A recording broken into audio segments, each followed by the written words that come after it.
Hi everyone, good morning. I'm doing my next chapter of my John Maxwell, and today I'm focusing on the next stage. I finished the law of explosive growth.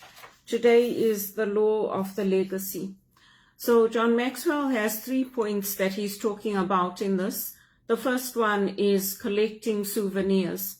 So when we look at our workplaces, when we look at our lives, what we've done, we can collect souvenirs of the places we've been at, we've worked at, but those souvenirs don't have any meaning to them if we have not invested in those places or we have not done something there that will leave a legacy in that place. So, for example, when I go out to concerts or when I go out to watch tennis matches, yes, I'm picking up a souvenir sometime, but I'm not just using that event for recreational purposes. I'm using it also to build up my knowledge of the area, where I went, what the surroundings are like, so that when I'm in a workplace and I have to organize events or I have to organize things for other people, I can speak to that experience. So, for example, when I went to the Sting concert, I picked up a souvenir.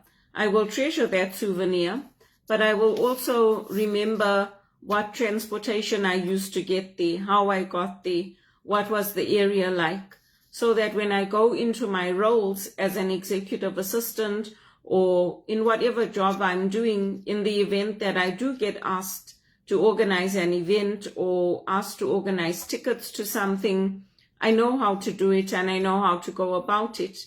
Similarly, when I had my work where I was arranging bulk orders of jerseys for the football season, that's not just something that it's a souvenir. It's something that a company is doing to invest in their people.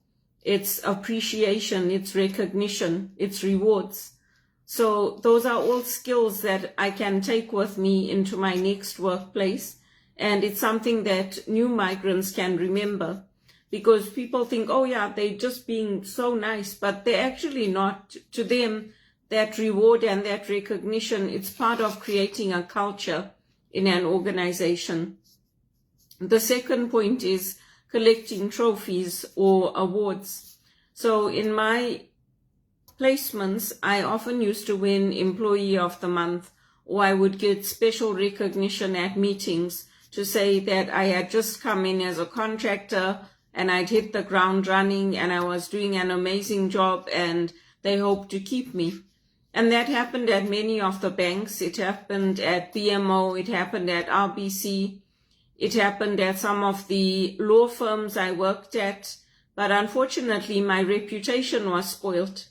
So often when they let me go, they told me, we'd love to keep you, but Credit Suisse is just causing too many problems here and we can't afford to keep you. They've spoiled your reputation and you need to be aware of that, and you need to get a lawyer and you need to speak to the police. So this happened in several places, not just one place.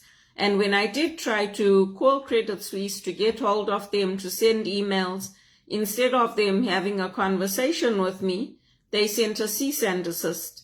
And instead of the placement agencies helping me, they reported me to the police.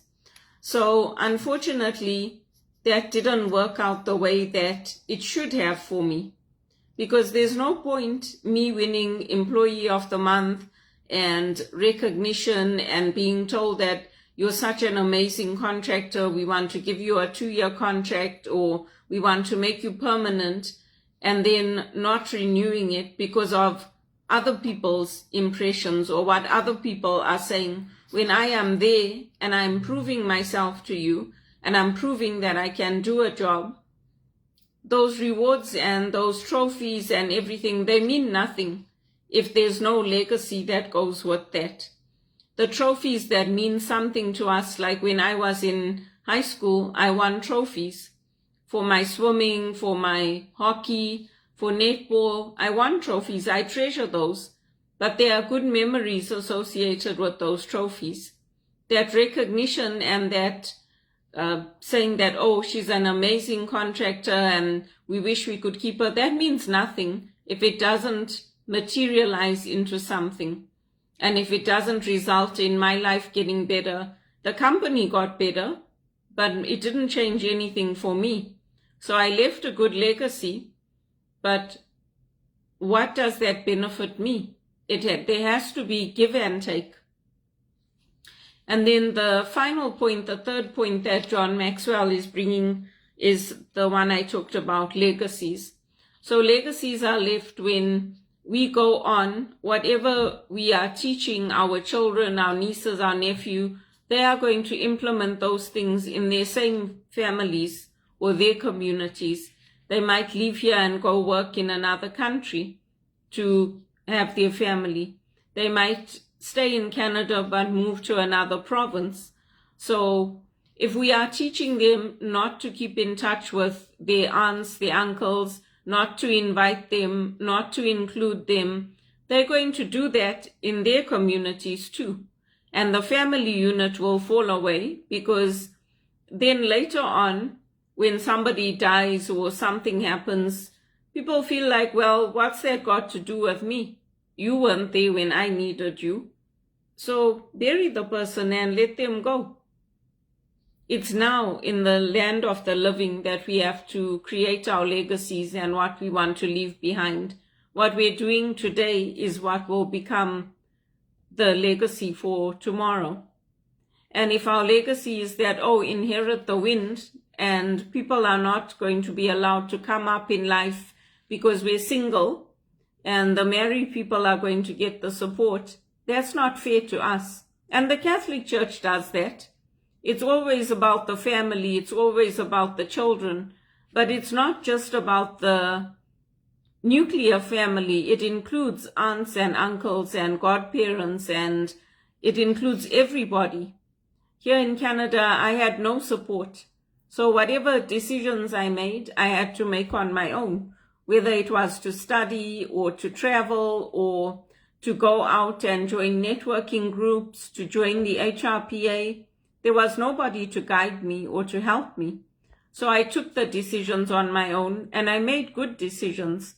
I didn't say, okay, this is becoming so hard for me now, I'm going to turn to drugs and alcohol, or I'm going to become a prostitute, or I'm going to try to get a job where people are doing support for the drug cartels. I didn't do that. And what did I get in return? I got punished. So sometimes the circumstances around us, they limit our legacy. I could have accomplished much more, and I could have gone a lot further than I have today if I had had the right support around me and the right people. And you can say, okay, God is your source. Yes, God is your source. But the people around us and the systemic injustice also impacts where you can go in life, what you can do, what opportunities become available to you. And that's the reality. If it's not the reality, then tell me apartheid didn't exist in Zimbabwe. Tell me racism didn't exist. Tell me we didn't have only areas that were whites only areas. Tell me that, and then I'll say, yes, I agree with you. Because it's not the reality. The reality is very different. So putting all the blame on me for what I've accomplished or what I haven't accomplished, or people telling other people that I don't make good decisions, or expecting me to just agree with the executive because they've only worked in Canada and this is the only life that they know. It's not fair to me, because I've lived in other countries. I know different ways of living. I've had the opportunities to say, well, you know what, this might look like racism to you, or it might look like entitlement to you, but it's actually the opposite. And many of the priests will stand up for that. They'll say, you know what, people who come from disadvantaged backgrounds, who come from areas that dealt with war, they deserve special treatment. We deserve to be given opportunities. We deserve to have systems put in place where there's a requirement to have so many visible minorities on a board or in a workplace were given the extra attention and time, but the companies don't want to do it. So what they do is they promote the people who think like them, and they do away with diversity. They do away with diverse thinking because it suits them. And those are the people today that are the directors at Deloitte, at Ernst Young, at all these blue chip companies. They are the ones running the show. And I'm not just saying it, I'm speaking from experience because I went through it on the boards at Greener City. I went through it on the boards with Wildlife Preservation Canada. At Wildlife Preservation Canada, at least they would listen to me. But most of the time I was there just to collect the donations, use Razor's Edge to capture them and take down some of the action items at the board meetings. And with Greener City, I pushed back on a lot of the things because the things they wanted to do were not realistic. And especially when it was initiatives where they were trying to tell me that they knew better than me what would work or wouldn't work from the African perspective. So eventually I stepped down because, again, it came down to I did everything I was supposed to do, but if others didn't, they were given slack and I wasn't. So I'm like, you know what, I'm not staying then.